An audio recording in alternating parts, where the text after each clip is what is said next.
మీరు డిటెక్ట్ చేయకుండా ఎలా వచ్చింది న్యూస్? గుడ్లవల్లేరు ఇంజనీరింగ్ కాలేజ్ లో జరిగిన ఘటన వందల మంది ఆడపిల్లల ఆత్మ గౌరవాన్ని రక్షణని ప్రమాదంలోకి నెట్టేసింది. ఈ ఘటన మీద కూటమి ప్రభుత్వం సిగ్గుతో తలదించుకోకపోగా ఇంకా అక్కడ ఏమి జరగలేదని జిల్లా ఎస్పీ గారితో ప్రకటన చేయిస్తా ఉన్నారంటే ఆడపిల్లల ఆత్మ గౌరవం అంటే మీకు లెక్కలేదని, ఆడపిల్లల రక్షణ మీద మీకు బాధ్యత లేదని మీ యొక్క బాధ్యత రాహిత్యమైనటువంటి ప్రకటన చాలా స్పష్టంగా తెలియజేస్తా ఉంది.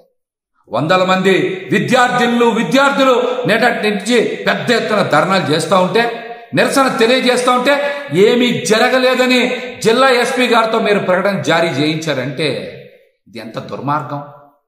అంటే సామాన్య విద్యార్థులు అయితే మీ దృష్టిలో వాళ్ళ మీద బాధ్యత ఉండదా? సామాన్య విద్యార్థులు పోరాటం చేస్తే మీరు పట్టించుకోరా? సెలబ్రిటీ మహిళ హనీ ట్రాప్ చేస్తే కాదాంబరి కాత్యాయని మీద ఉన్న ప్రేమలో 1% కూడా మీకు వందల మంది విద్యార్థుల యొక్క ఆవేదన మీద లేదా? కాదాంబరి కాత్యాయని మీద మీకు అంత ప్రేమ ఏంటి? సామాన్య విద్యార్థుల మీద మీకు కనీసం బాధ్యత ఉండదా?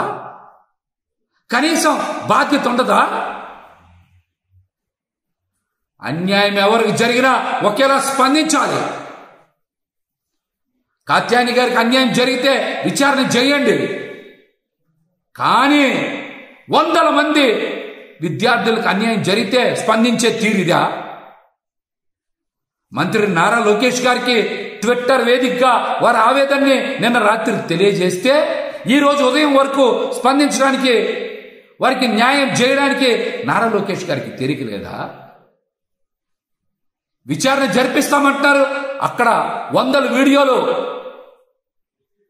ఇబ్బంది పడేలాగా తీశారని, అవి ఎక్కడికి బహిర్గతం కాకూడదని విద్యార్థులు పెద్ద ఎత్తున వాపోతుంటే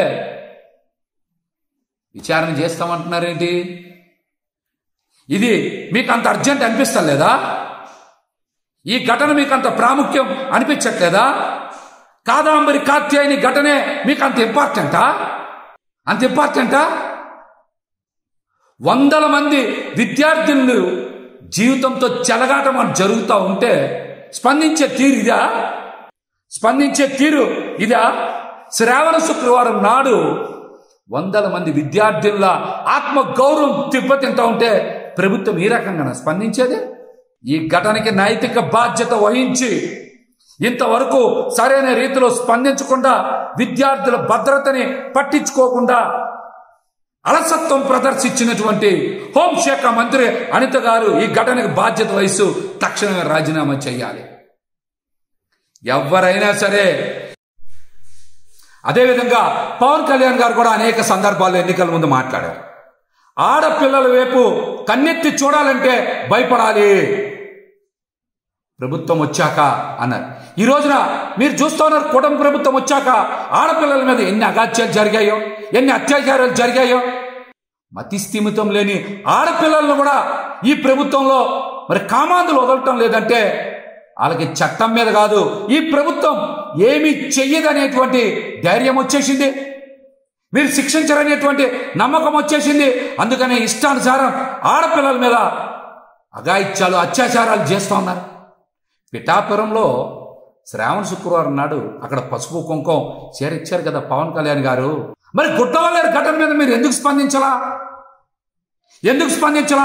ఆడపిల్లలకు అండగా నిలబడరా మీరు? ఇష్టానుసారం అఘాయిత్యాలు చేసిన ఇట్లాంటి సీక్రెట్ కెమెరాలు పెట్టి ఆడపిల్లల ఆత్మ గౌరవాన్ని మరి రోడ్డు మీదకి తెచ్చేదాకా వాళ్ళు ప్రవర్తిస్తూ ఉంటే మీరు స్పందించరా? దీనికి కూడా మీరు స్పందించాలి, బాధ్యత వహించాలి. పదవి తీసుకొని మీరు అధికారాన్ని అనుభవించడం కాదు, బాధ్యతగా మీరు ఆడపిల్లలకి అండగా నిలబడకపోతే మిమ్మల్ని ఖచ్చితంగా ఈ రాష్ట్రంలో మహిళలందరూ కూడా బహిష్కరిస్తారని కూడా ఈ సందర్భంగా తెలియజేస్తున్నా. ముఖ్యంగా గుడ్లవల్లేరు జరిగినటువంటి ఘటన మీద రాష్ట్రంలో ఉండేటువంటి తల్లిదండ్రులు, మహిళలందరూ కూడా ఒక్కసారి బలంగా గొంతుకు వినిపించాలి. ఈ ప్రభుత్వం కళ్ళు తెరిచేలాగా మీరు నిరసన తెలియజేయాలి. లేకపోతే ఈ ప్రభుత్వంలో మహిళల మీద, విద్యార్థుల మీద, అదేవిధంగా యువతల మీద అఘాయిత్యాలు పెరిగిపోతాయని కూడా ఈ సందర్భంగా తెలియజేస్తూ ఉన్నా.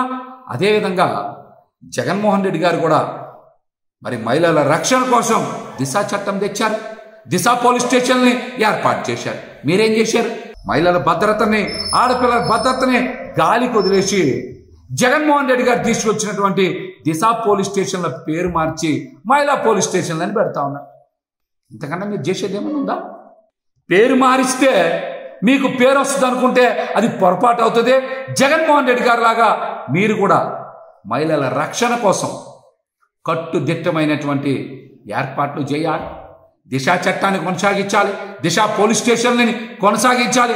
అంతేగాని ఆడపిల్లల మీద అఘాయిత్యం చేసినటువంటి వాళ్ళ మీద ఎటువంటి చర్యలు తీసుకోకపోతే ఇటువంటి ఘటనలే జరుగుతాయి. కూటమి ప్రభుత్వం వచ్చాక ఇష్టానుసారం మహిళల మీద రెచ్చిపోతా ఉన్నారు, అఘాయిత్యాలు చేస్తూ ఉన్నారంటే ఈ ప్రభుత్వం యొక్క అలసత్వాన్ని రాష్ట్ర వ్యాప్తంగా ఉన్నటువంటి మహిళలు, తల్లిదండ్రులు అందరూ కూడా అర్థం చేసుకోవాలని కూడా ఈ సందర్భంగా నేనైతే